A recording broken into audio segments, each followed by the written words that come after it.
Okay, it's 6:30. We're just going to wait 5 more minutes and then we'll start.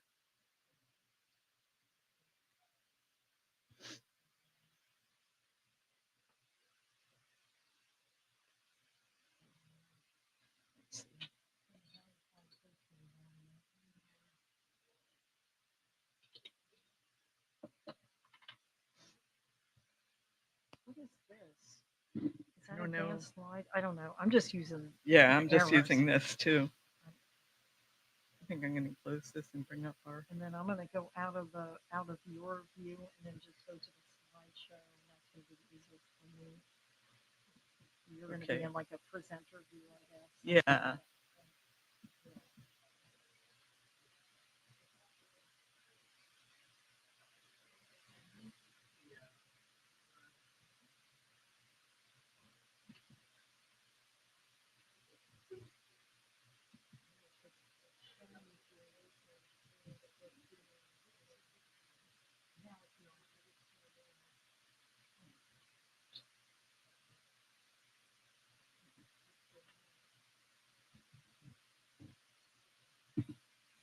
Me, oh, yeah, I've got the presenter view. Okay. Okay. What, why is it not? Can I ask you, did you download it into PowerPoint? Because I don't know why this isn't. No, it's just that the whole thing is not showing.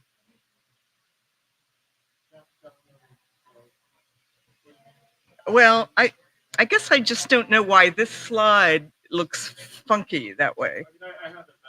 Oh yeah, that has nothing to do. Right, right.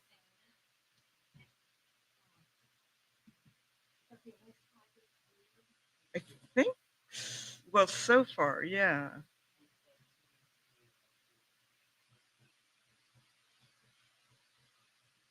Yeah, it looks like the rest is okay. I don't know what happened there.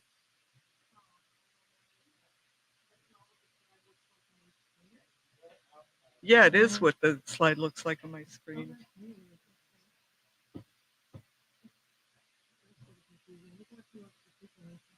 Okay.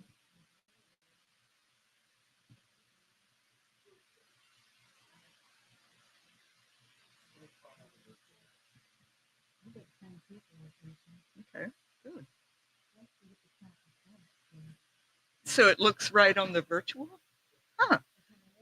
Is there any way you could look at this and see if you could get it looking good on here? Okay, not enough time.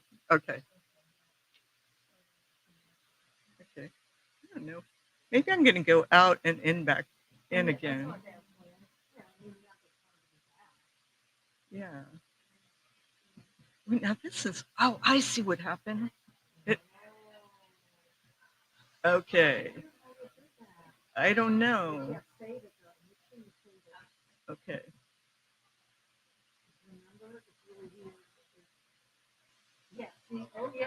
Okay. Yeah. Okay. Awesome.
Yeah. Hello. Welcome to Haunted Maryland. It's supernatural, hon. I'm Lisa Greenhouse. Tonight, two Enoch Pratt Free Library librarians, myself and my colleague Julie Saylor, will be sharing scary stories from around the state. Each region of Maryland has its own scary flavor, and tonight we have stories from several of Maryland's regions. From the mountainous western part of the state, tinged with German folklore, to the eastern shore with its Southern and African American spooky seasoning. And Baltimore, of course, has probably the greatest density of haunted buildings in the state.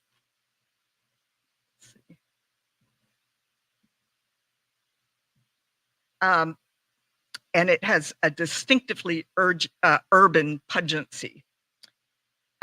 Before I begin, though, I want to mention two upcoming programs. There are flyers for these on the back table. One is next week on the 17th in the same room at the same time, and Julie is presenting Mediums, Magicians, and the Ouija Board, a spiritualist history of Baltimore, which should be really interesting. And then on November 16th, we've left the Halloween season behind, and there will be a presentation in our series, Let's Talk About Maryland. And it will be the historian Gordon Schufelt will be talking about race and policing in 19th century Baltimore. Again, that's the 16th at 7 p.m. in this room. Okay. So without further ado,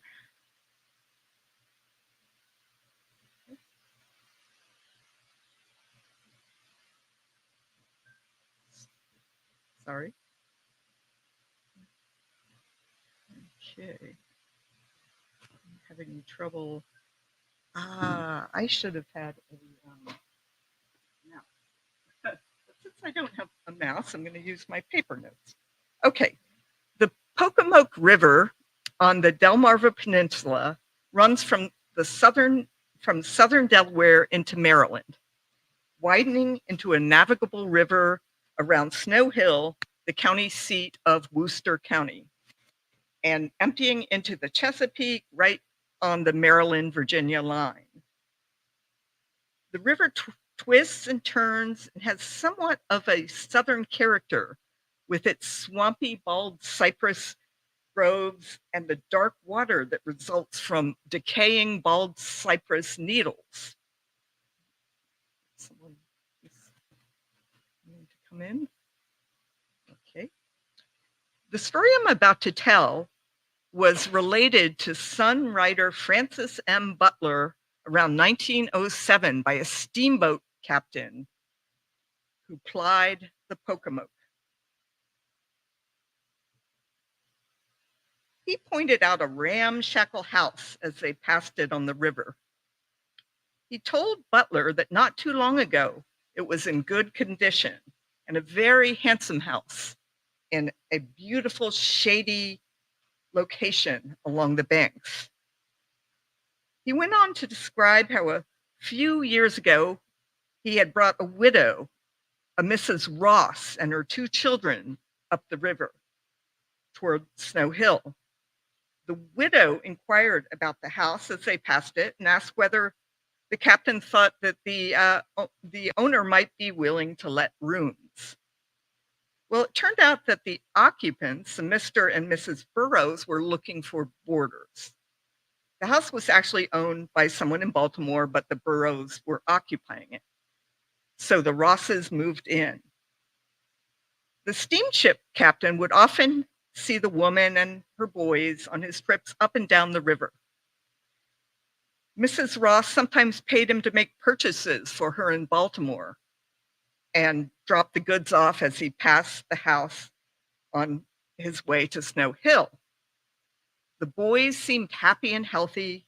He would occasionally encounter them on the pier fishing, or he would encounter them boating on the river. One night, the boys were out and went to bed early. Though it seemed that Mrs. Burroughs was trying to distract them and keep them up. The next morning, one of the boys said to his mother, "Why didn't you speak to us when you came up last night?" Mrs. Ross replied that they were asleep. The boy claimed that he had spoken to her, but that she had remained silent as she stood by the hearth in the light of the full moon. His brother concurred, but questioned whether the lady standing there was their mother, as her hair was black and dripping wet. She left a trail of water as she left the room and went up the attic stairs.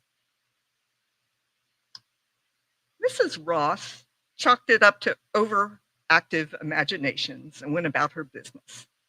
That was until the next full moon, a month later. On that night, the boys again went to bed early, and Mrs. Ross was sleepy, so she too announced her intention to follow the boys up, go to sleep. Again, Mrs. Burroughs seemed to be trying to distract her from her tiredness, making small talk, asking questions. But when Mrs. Ross finally made it up the stairs to the room, there the woman was that her boys had described before, again standing near the hearth, dripping wet. She seemed to be distraught, wringing her hands in anguish, with an aspect of deep despair. Mrs. Ross watched her, and then she saw her leave the room and again head for the attic stairs, fading through the attic door. Terrified, Mrs. Ross found the Burroughs in the downstairs parlor and told them what she'd seen. At this point, Mrs. Burroughs fessed up. They had hoped that she would avoid seeing the ghosts. They had lost many a boarder that way. Mrs. Burroughs' theory was that the man who had rented the house before she had moved in had murdered his wife and kept the body in the attic until at one point he dumped it in the river and let it sink in the dark water. Then he had packed up and moved away. The slain woman revisits the scene of her murder every full moon. Well, needless to say, the Burroughs lost another set of boarders. The Burroughs too moved away, leaving the house to rot.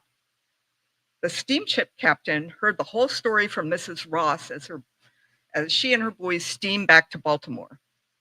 Now the house is so dilapidated and haunted that not even crows will visit the trees in the vicinity.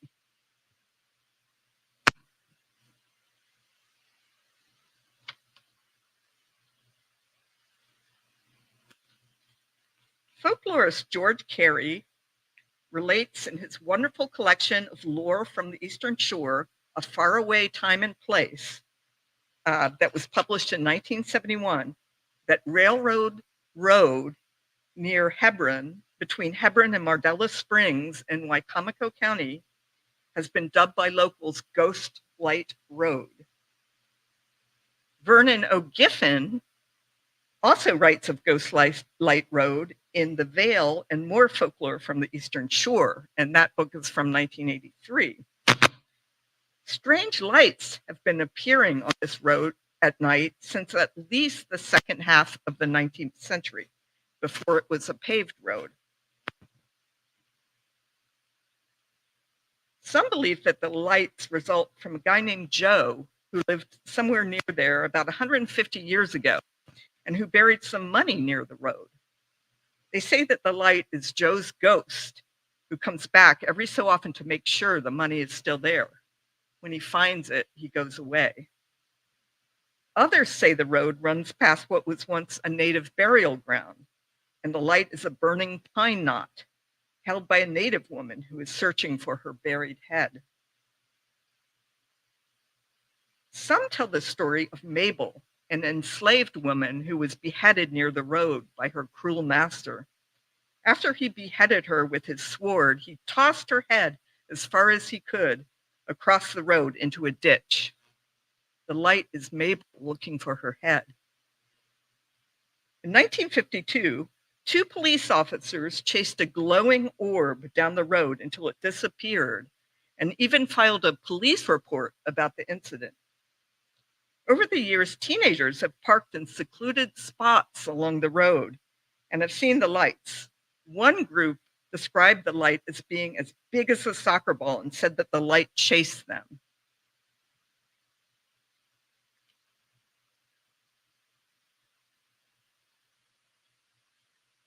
Because the light chases people and at times makes 90-degree turns, it seems unlikely that the light can be explained away as swamp gas, as some locals have tried to do.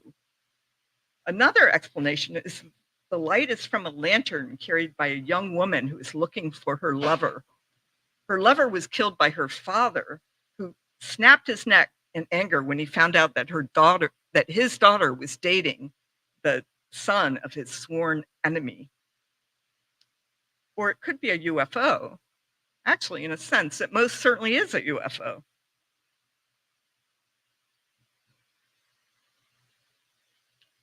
The next story I'm going to tell is called Strange Phenomena of the Air. President James A. Garfield died on September 19th, 1881. He had lingered on for about 2.5 months after being shot in a DC train station by a disappointed office seeker named Charles J. Guiteau. Over the next several months, a series of strange apparitions in the air seemed to punctuate the president's death. The Cambridge Chronicle noted that what it called the strange coincidence that the new comet appeared in the constellation Virgo just as Garfield took his last breath. The Chronicle asked, "What does it signify?" On October 19th in Ridley, Pennsylvania, two young men who were in conversation with each other saw what they described as two swords flashing across the sky. The very next day, the editors of the Chestertown Transcript commented that people on the lower shore were seeming to confuse the evening star with the Star of Bethlehem. But the weirdest reports of all came from people throughout the Delmarva Peninsula who claimed to see strange and remarkably similar phenomena in the sky. The first report came from a family living near Royal Oak, Maryland, in Talbot County. The little girl had been out playing as the sun was setting, when the sky above her suddenly filled with vast ranks of soldiers and angels. She ran in to tell her parents. Her father was inclined to disbelieve her until he came out and saw the same thing for himself. Soon, all the neighbors were enthralled with the aerial troop formations as well. About a week later, a farmer named William West in Georgetown, Delaware, also reported beholding ranks of soldiers in the sky who were bathed in a golden light. The very same evening, in a different part of Georgetown, another man, independently of William West and without knowledge of his sighting, claimed to have witnessed the same celestial vision as he drove his horse and cart along back roads. About 15 miles away in Laurel, Delaware, several people claimed to see the soldiers, but this time they were led by the slain President Garfield, who had commanded troops during the Civil War less than 2 decades before. Meanwhile, at the same time back in Talbot County, Maryland, in Clora's Point on the Choptank River, a farmer and his family beheld the same spectacle. The Wilmington News reported that a number of other locales around the Delmarva Peninsula were seeing the same fantastical apparitions. The paper went through a series of far-fetched explanations, discounting them all. One being that Delaware militia were on the way to a commemoration of the 1781 Revolutionary victory in Yorktown and were perhaps being reflected in the sky. It discounted that explanation on the basis that the militia were already approaching Yorktown and were nowhere near where the phenomena occurred. They didn't mention that earthly doings are rarely, if ever, reflected in the sky. Okay, then getting a little closer to home, I'm going to tell you a story about a haunted housing project. In the summer of 1951, the O'Donnell, forgot to give some background. In the 1940s, housing projects were put up around Baltimore so that workers could relocate to the city and take jobs in companies that were being retooled for war manufacturing, such as Bethlehem Steel and Glen L. Martin. One such project was O'Donnell Heights near Dundalk. After the war, as some of the war workers cleared out, soldiers and their families were given first priority to occupy the subsidized housing. In the summer of 1951, the O'Donnell Heights project found itself under siege.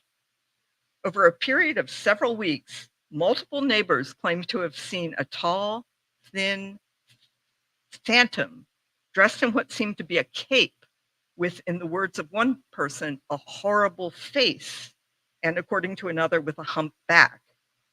Some thought it could run like a horse. Many saw it jumping onto and off of rooftops and leaping over the 6-foot-tall fence surrounding nearby St. Stanislaus Cemetery, and as well the wall surrounding the old German cemetery, which was also nearby. It was thought to live in one of the cemeteries.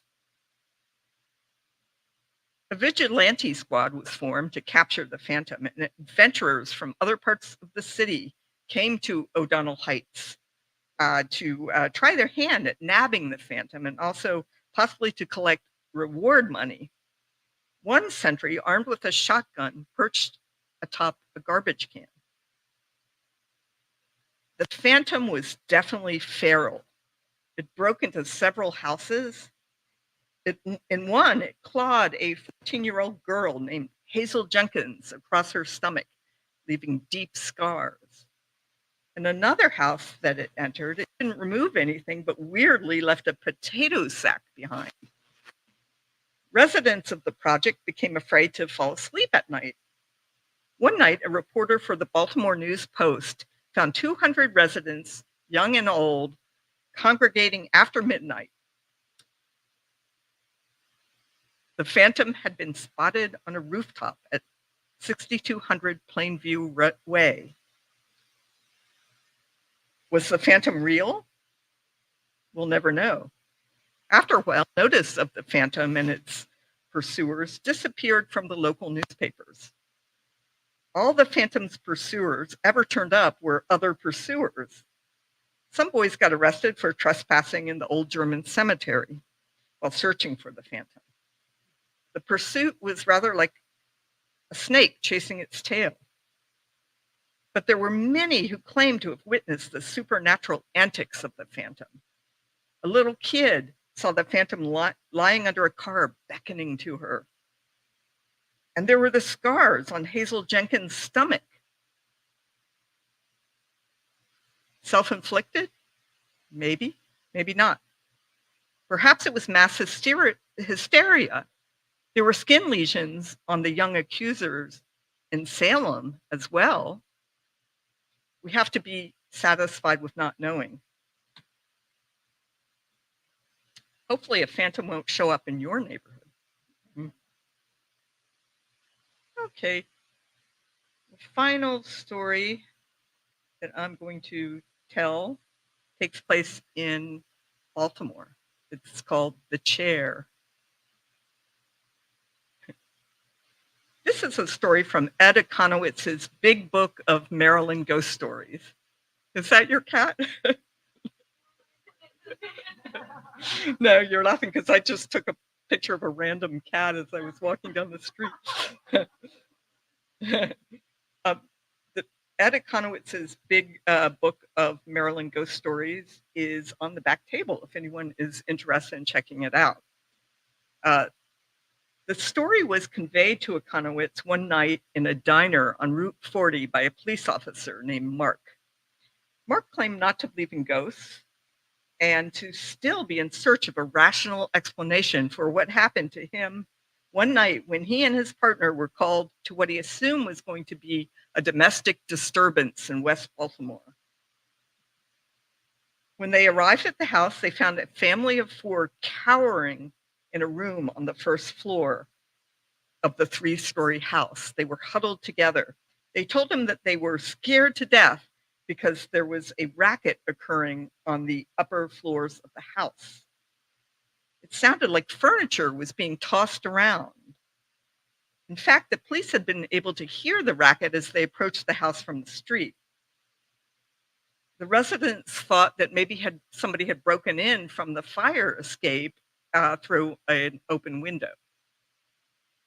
The family were renting the house that they were living in, and they told the police officer that they were mainly living on the first and second floors. The third floor was empty. So Mark and his partner Rick drew their guns out of their holsters and began to ascend the stairs.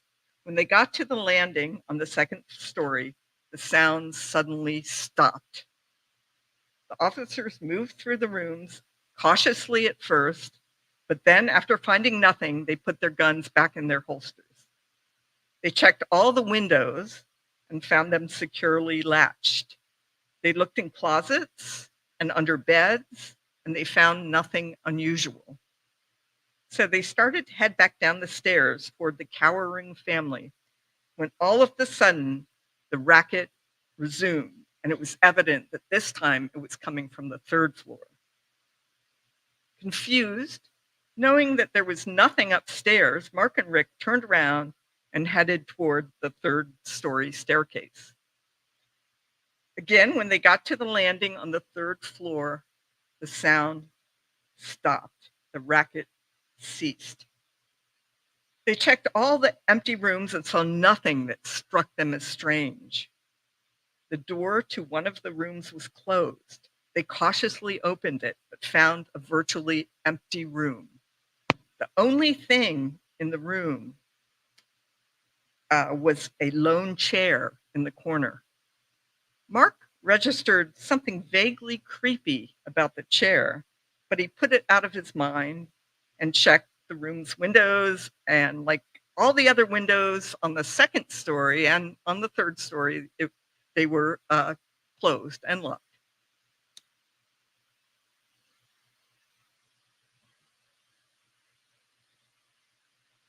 He then closed the room's door securely and began to descend the stairs.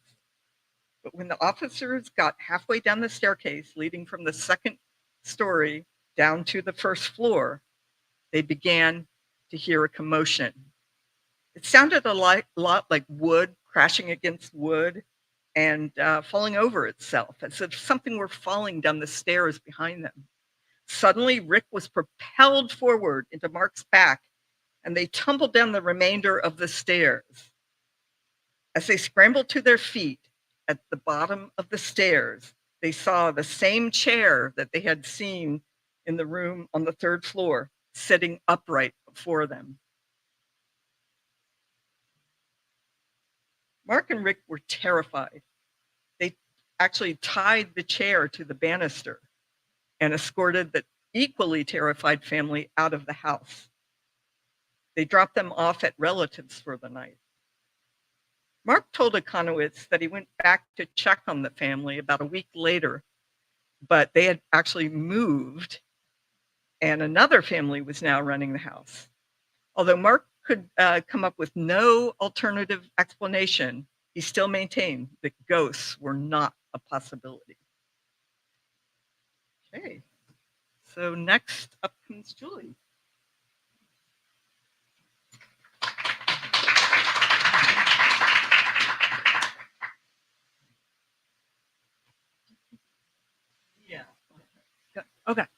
All right. So, all right. Hi, I'm Julie Saylor from the Maryland Department, and I'm here to talk about hauntings on the National Road, which is part of present day Route 40. The National Road was the first highway to be built in the United States. It started as Nemacolin's Trail, a path used by Native Americans. The earliest part to be built into a road connected the Pocomoke River and Cumberland in western Maryland to Pittsburgh and was constructed by British General Edward Braddock in 1755 during the French and Indian Wars. In 1806, President Thomas Jefferson signed the act which established a new national road. Eventually, this road stretched from Baltimore to Vandalia, Illinois. The national road was used as the main route for those who wanted to settle in the West. People did business, lived, and died on the national road. You won't be surprised to hear that all manner of supernatural creatures and ghosts inhabit the road in Maryland. Come along with me on a spooky road trip. The oldest part of the National Road extended from western Maryland to western Pennsylvania and was known as Braddock's Road. General Edward Braddock widened this part of the trail as part of his campaign to take Fort Duquesne in Pittsburgh. Braddock assembled his troops at Wills Creek, just outside Cumberland. On July 15, 1755, they were attacked by the French and Native Americans at a crossing at the Monongahela River.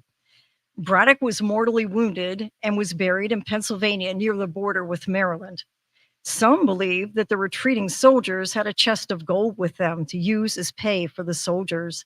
The gold was lost somewhere along the route. Some witnesses claim they saw a member of the payroll detail bury it. Over 200 years later, some people are still looking for Braddock's gold. Some believe that it was buried where Braddock's Run meets with Wills Creek. Others speculate that it was buried at some streams feeding the Savage River in Garrett County and that leprechauns are guarding the gold. On Braddock's Road, leprechauns weren't just seen on St. Patrick's Day. They were supernatural creatures capable of all kinds of mischief. There are those who say the leprechauns were stowaways when Braddock's expedition originally sailed from Ireland. Our next stop on this haunted tour is Hagerstown, county seat of Washington County. Hagerstown was founded in 1739 by Jonathan Hager, a German immigrant who came from Pennsylvania. The Jonathan Hager House was built in 1739. It was built with thick stone walls to act as a fortress to protect from attacks by the local Native Americans. The house was built over 2 streams which run through the basement. Some believe that running water acts as a conduit for spirits. Hager sold the house in 1745 to Jacob Rohrer, who later sold the house to the Hammond family, who owned it for over 200 years. It was rented to several families after the Civil War. 13 people have died in this house. Jacob Rohrer died there. 4 children from the Hammond family also died there, 3 of them in 1844. Visitors and guides have heard footsteps and laughter, perceived phantom smells, and have even seen apparitions. Some have seen a woman with a green dress and a man smoking a pipe on the front porch. A corncob doll has been moved by unseen hands around the house, perhaps a child. The Hager House is considered to be one of the most haunted houses in Maryland. Several paranormal experts have come here to do investigations. If you'd like a chance to meet the spirits of the Hager House, you can go on a ghost tour. Now we'll be traveling about 13 miles to Boonesboro on South Mountain and visiting the old South Mountain Inn right on the National Road. This inn is over 200 years old. It was purchased in 1876 by the widow of a Navy Admiral, Madeline Vinton Dahlgren. She collected stories from the people of South Mountain. In 1882, she published these stories in a book called South Mountain Magic, Tales of Old Maryland. So I'll be sharing some of her stories with you. South Mountain was a mysterious place. A traveler at night might see a fireless glow, such as foxfire, caused by certain kinds of fungi, or will-o'-the-wisp caused by swamp gas. The mountain was a site of a battle in the Civil War. People reported seeing ghostly soldiers still battling on the national road. There was plenty to be frightened of in this stretch of the highway: the banshee, the taish, and the snarly yowl. The mountain people called the banshee the white woman. Seeing the white woman meant that someone in the family was sure to die soon. An unexpected encounter with a friend or relative on the mountain might actually be an encounter with a taish or double, also known as the doppelganger. This was a vision of that person just before their death. The people of South Mountain were of Irish and German descent, so it would not be surprising that they had brought their beliefs with them. In ancient days, Western Maryland actually had wolves. The famous hunter Meshach Browning was famous for killing them in the Maryland mountains. This is an illustration from his book. But the snarly yowl was a much more fearsome creature, and it lived on South Mountain. Locals also called it the werewolf, the black dog, or the dog fiend. Though often witnessed, the beast left no visible trace, nor was it ever captured or killed. Dahlgren gave the accounts of multiple witnesses who saw the snarly yowl. Dahlgren's first witness was a good type of a sturdy mountain man, a married man with a family around 30 years of age. Let me read a little of his story to you. One night, about 10 o'clock, as he was returning from the village of Boonesboro, he encountered the black dog. It was clear starlight, and the ungainly form of the beast could be distinctly traced. It was black and bigger than any dog he'd ever seen, and as he came nearer, the object intercepted him and stood guarding the road in such a way as to forbid his crossing. So, to use his own expression, he fit him. That is, nothing daunted, he fought at him. But to his own confusion, as the creature was attacked, it grew larger and presently seemed to extend across the road, making no noise, but showing a very wide and very ugly-looking red mouth, while all the time the thick and heavy blows rained upon it. The sinewy arms of the woodsman met with no resistance, but rather seemed to beat the air. The beast had other supernatural qualities. Another man cited the snarly yowl, which gave him the feeling the hill was coming down on him and he felt paralyzed. Another was seized with a sort of color blindness as the vision assumed various hues, at times coal black, then again changing into great spots of white. Another, who was known for his ability as a marksman, took aim at this black dog and fired several shots, which passed straight through the creature. And yet another man encountered the dog in a gorge. He threw a cane at it, which seemed not to hit it, but to go through it. You might think these are fanciful stories from the 19th century, but the occasional motorist has sighted a large black dog crossing the national road around South Mountain and further away in Harper's Ferry. According to a book by Stephen D. Brown called The Haunted Houses of Harper's Ferry, several credible witnesses cited the snarly yowl in the summer of 1975. Now we'll be traveling about 50 miles east to Ellicott City, one of the most haunted towns in Maryland.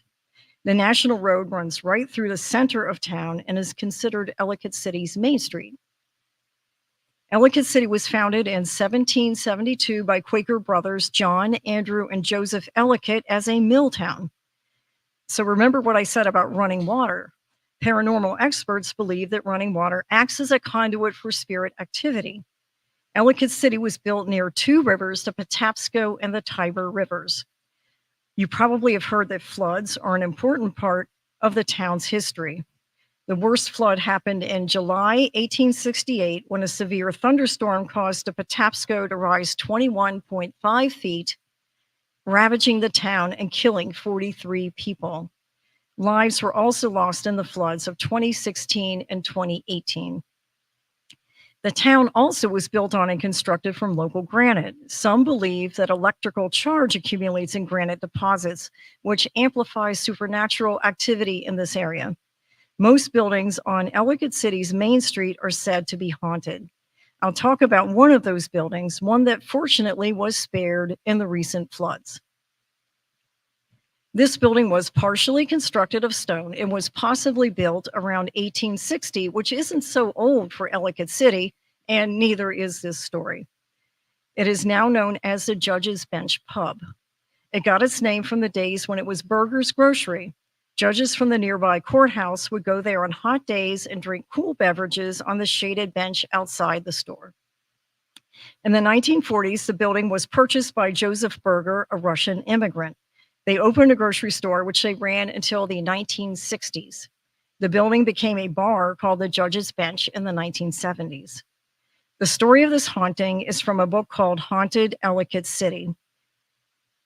In 1962, the Berger family and their teenage daughter, Mary, were living on the second floor of the grocery. By the 1960s, Ellicott City had seen better days. The mill had closed. Much of the main street was in disrepair, and the town was plagued with crime. Mary had met a local boy, but her parents didn't want her to date any boy living in Ellicott City. Some sources even say that they were engaged to be married. Mary was distraught and brokenhearted. One night after the store closed, Mary went to the attic. In the morning, she was found hanging from the rafters. She was only 19. Since Mary's death, customers have seen her apparition. Liquor bottles have fallen behind the bar. Toilets have flushed on their own. One of the bartenders who used to work at the Judge's Bench even claimed that he often conversed with her. And the third floor is said to be especially haunted. Now we are approaching the eastern terminus of the National Road in Baltimore.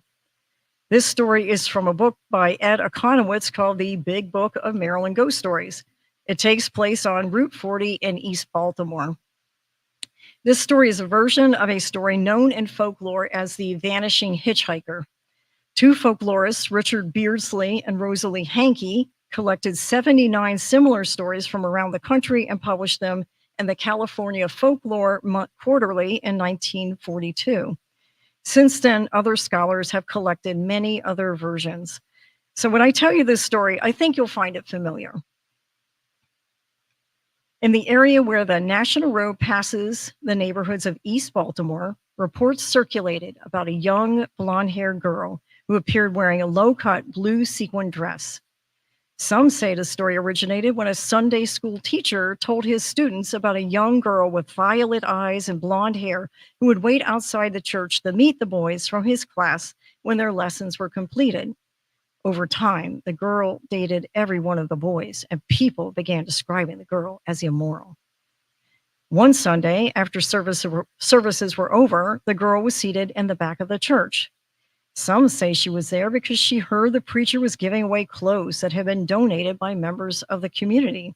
The preacher opened one of the boxes and pulled out a flimsy blue sequin party dress. The girl ran down the center aisle, grabbed the fancy garment, and rushed out of the church. After that incident, the girl was always seen wearing the same blue cocktail dress, no matter the occasion or the weather. That winter, the weather was brutal, and the Sunday school teacher and neighbors learned that the young girl was discovered dead in the snow. She had only been wearing the blue, lightweight sequin dress. She had frozen to death. A few weeks after her funeral, people in the neighborhood began reporting sightings of the deceased girl, usually late in the evening along Route 40, not far from the church. Several years later, two college students were driving along the highway, heading for a dance. They saw a pretty girl standing on a corner wearing a blue cocktail dress.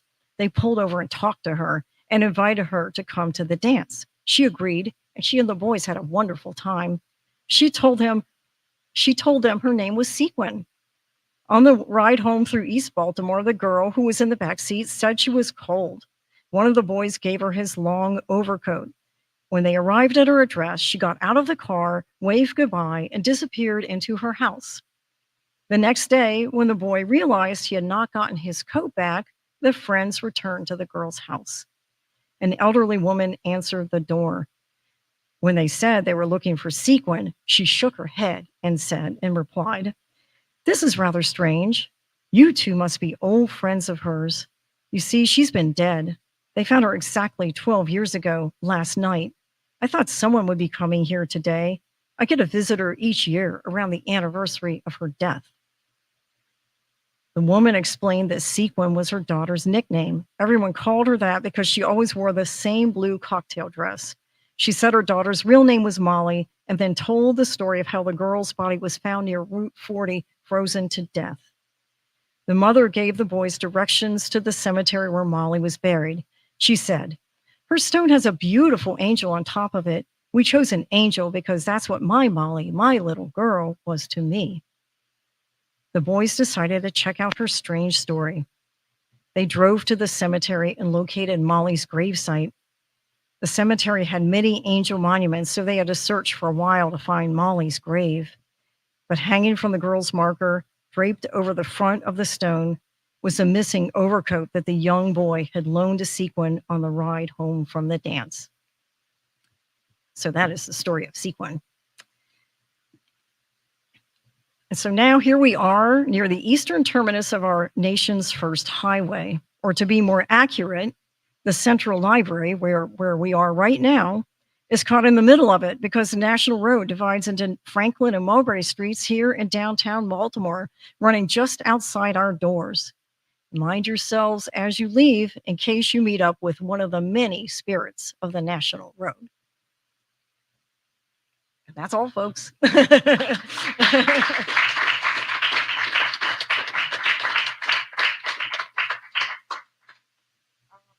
want to mention there are some books. They're all check-outable, filled with ghostly stories, Maryland folklore and ghost stories. And also there's flyers for the upcoming programs that I mentioned. And also, if you would mind, there are evaluations and box of pencils. If you would mind filling out an evaluation, that would really help us justify our. Thank you so much for coming.